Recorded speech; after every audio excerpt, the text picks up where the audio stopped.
আসসালামু আলাইকুম। আশা করি সকলে ভালো আছেন। যে যেখান থেকে দেখছেন তাদের অসংখ্য ধন্যবাদ। আপনারা জলপাইয়ের কলম নাগান বিভিন্ন জায়গা থেকে নিয়ে জলপাইয়ের কলম নাগাছেন, অথচ জলপাই খাইতে পারেন না। আমাদের কাছে বাস্তবতা যদি নিতে চান তবে দেখে নিতে হবে। দেখেন, জলপাই যে আমাদের কাছে 12 মাসি, এই যে ফুল আসছে, এই যে জলপাই দেখেন গুটি বড় হয়ে গেছে। এটা গল্প না, এই যে গাছে তো ফুল আসছে, দেখেন এই যে ফুল আসছে। আবার দেখাই, আসেন, আমি প্রতিটা গাছে এরকম ফলন চলে আসছে জলপাই। আপনারা যদি এরকম জলপাই গাছ ছাদ বাগানে লাগান, মেয়েদের জন্য তো খুবই ভালো একটা জলপাইয়ের গাছ। দেখেন প্রতিটা গাছে জলপাই চলে আসছে, এই দেখেন অসংখ্য জলপাই চলে আসছে, এই যে জলপাই চলে আসছে দেখেন। আপনারা যদি ছাদ বাগানে করেন তাহলে ছোটো গাছ থেকে জলপাই খাইতে পারবেন, ছোটো গাছ থেকে এরকম।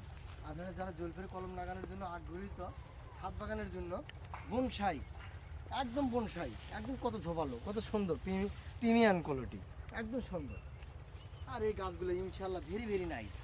ইনশাল্লাহ এই ধরনের চারাগুলো নিয়ে আপনারা ওপেন করবেন, প্রতিটা গাছ থেকে ফলন খাইতে পারবেন। দেখেন এত ছোটো গাছে কীরকম অসংখ্য ফলন আসছে, দেখেন অসংখ্য অসংখ্য ফলন আসছে।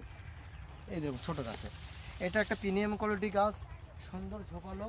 এই ধরনের গাছগুলো ইনশাল্লাহ নিয়ে ওপেন করবেন, প্রতিটা গাছ থেকে ফলন খাইতে পারবেন, প্রতিটা গাছে। এটা তো একটা 12 মাসি, এদিক থেকে ছোটো, এদিক থেকে আস্তে আস্তে বড় হতে থাকবে। এটা হলো নীতি। তো সকলে ভালো থাকবেন। শহর মাছ থেকে বিদায় নিচ্ছি। আসসালামু আলাইকুম রহমতুল্লাহি বারাকাতুহু।